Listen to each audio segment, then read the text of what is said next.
नमस्कार, आप सुन रहे हैं द्वाबा न्यूज का ऑडियो बुलेटिन। मैं हूं दीपक दुबे। आइए फटाफट नजरें डालते हैं बस्ती जिले की प्रमुख खबरों पर। ट्रेन से कटकर बुजुर्ग की मौत। मुंडेरवा कस्बे में दवा लेने गए 65 वर्षीय बुजुर्ग की बाजार से लौटते वक्त ट्रेन की चपेट में आने से मौत हो गई। मुंडेरवा निवासी इंद्रजीत रविवार की देर शाम कस्बे से अपनी दवा लेने गए थे। करीब 8 बजे जब घर लौटते समय रेलवे संपार फाटक 189 पर स्पेशल ट्रेन की चपेट में आ गए। मौके पर पहुंची जीआरपी ने छत विछत शव को इकट्ठा किया। मृतक की शिनाख्त उसकी जैकेट से हुई जिस पर जय गुरुदेव लिखा हुआ था। मृतक इंद्रजीत कोचिंग पढ़ाकर अपनी जीविका चलाते थे। इनके पास 4 बच्चे हैं। 2 बेटियों की शादी हो चुकी है। बड़ा बेटा शहर में प्राइवेट जॉब करता है और दूसरा बेटा घर पे रहकर पढ़ाई करता था। हत्या के मामले में 2 सगे भाइयों को आजीवन कारावास। फरवरी सन 2018 में दुबोलिया थाना क्षेत्र के सिकटहिया गांव निवासी शिवशंकर चौधरी की हत्या के मामले में जिला एवं सत्र न्यायाधीश कुलदीप सक्सेना की अदालत ने प्रदीप और दिलीप नाम के 2 सगे भाइयों को आजीवन कारावास की सजा सुनाई। मृतक के पुत्र हनुमंत प्रसाद की तहरीर पर 4 लोगों के खिलाफ मुकदमा दर्ज कराया गया था, जिसमें साक्ष्यों के आधार पर 2 लोग बरी कर दिए गए और पोस्टमार्टम रिपोर्ट और 9 गवाहों की गवाही के चलते अदालत ने आरोपियों को दोषी मानते हुए सजा सुनाई है। व्यापारियों ने सुरतीहट्टा से गुजरने वाले यात्री वाहनों पर रोक लगाने की उठाई मांग। रेलवे स्टेशन से यात्रियों को लेकर बागनगर क्षेत्र में जाने वाले यात्री वाहनों से सुरतीहट्टा, नई बाजार व पांडे बाजार की में जाम की स्थिति बन जाती है, जिससे परेशान होकर व्यापारी नेता पुरानी बस्ती थाने पर पहुंच गए। व्यापारी नेता सुनील कुमार गुप्ता ने यशोप्रदीप सिंह व यातायात के अधिकारियों से बैठकर बात की और चेतावनी दी, अगर 5 फरवरी तक इन यात्री वाहनों को रोका नहीं गया तो व्यापार मंडल आंदोलन करेगा। गौरतलब है कि ऑटो चालकों की यात्रियों के बैठाने के लिए जो होड़ मचती है, उसकी वजह से पूरा बस्ती शहर जाम से हलकान रहता है। आंगनबाड़ी भवनों का 1 करोड़ से होगा कायाकल्प। फीडिंग न पूरी होने पर सीडीपीओ हो तलब। कलेक्ट्रेट सभागार में आयोजित पोषण समिति की बैठक में डीएम प्रियंका निरंजन ने कहा कि जनपद के 50 जर्जर आंगनबाड़ी केंद्रों का कायाकल्प कराया जाएगा, जिसमें करीब 1 करोड़ रुपए का खर्च होगा। प्रत्येक भवन को 2-2 लाख रुपए दिए जाएंगे। जिले में लगभग 2000 आंगनबाड़ी केंद्र प्राइमरी स्कूल के भवनों में चलते हैं।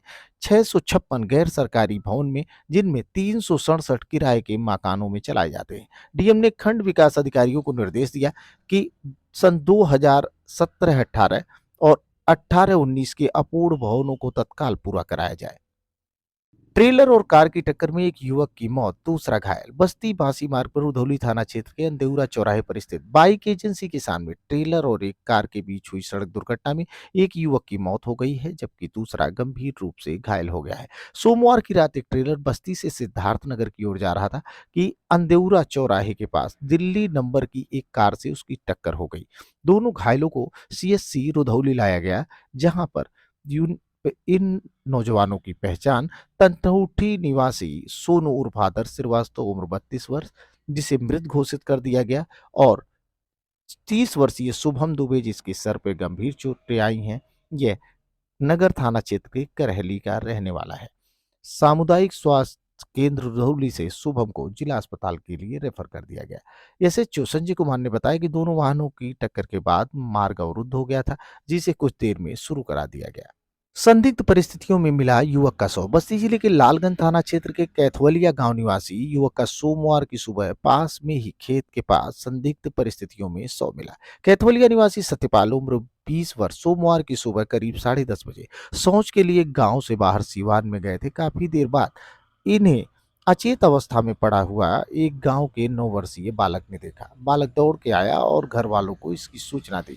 लोगों में चर्चा है कि सत्यपाल की मौत किसी जहरीले जंतु के काटने की वजह से हुई। बस्ती जिले की बीमार चिकित्सा व्यवस्था को इलाज की जरूरत। डॉक्टरों की कमी से जूझ रहे अस्पताल। बस्ती जिले जिले के जिला अस्पताल और महिला जिला अस्पताल में रेडियोलॉजिस्ट के कमी की वजह से अल्ट्रासाउंड मशीनें बंद पड़ी हुई हैं। जिला अस्पताल में general surgeon, physician, neurosurgeon, cardiologist जैसे महत्वपूर्ण विशेषज्ञ चिकित्सकों का अभाव है। जिले में 39 प्राथमिक स्वास्थ्य केंद्र, 17 सामुदायिक स्वास्थ्य केंद्र हैं। यहाँ 170 चिकित्सकों के सापेक्ष सिर्फ 110 चिकित्सक तैनात हैं। अल्ट्रासाउंड की सुविधा किसी भी स्वास्थ्य केंद्र पर नहीं है। महिलाएं जो गर्भधारण के दौरान कम से कम उन्हें 3 बार अल्ट्रासाउंड कराना होता है। अल्ट्रासाउंड के लिए बाहर के प्राइवेट संस्थानों का सहारा लेना पड़ता है, जहां पर उनसे मनमाने पैसे लिए जाते हैं। इन इस बारे में जब जिम्मेदारों से बात करिए तो उनके द्वारा सिर्फ एक बात कही जाती है कि पत्र के माध्यम से अवगत करा दिया गया है। फिलहाल बस्ती जिले की चिकित्सा व्यवस्था को इलाज की जरूरत है। पठान ने 5 दिन में 540 करोड़ कमाए। पठान की जबरदस्त सफलता के बाद सोमवार को पहली बार शाहरुख खान मीडिया के सामने आए। साथ में Deepika Padukone, John Abraham, film के डायरेक्टर सिद्धार्थ आनंद भी थे।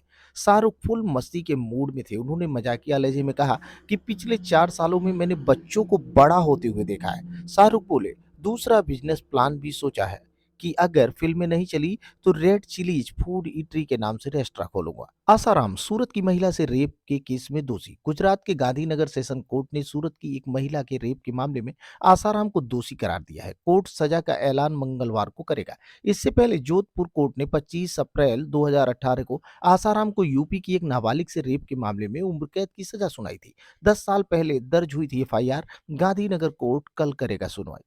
दोपहर न्यूज के साथ अपना प्यार बनाए रखिए। हमें फॉलो कीजिए फेसबुक, इंस्टाग्राम, ट्विटर पर और सब्सक्राइब कीजिए यूट्यूब पर। नमस्कार।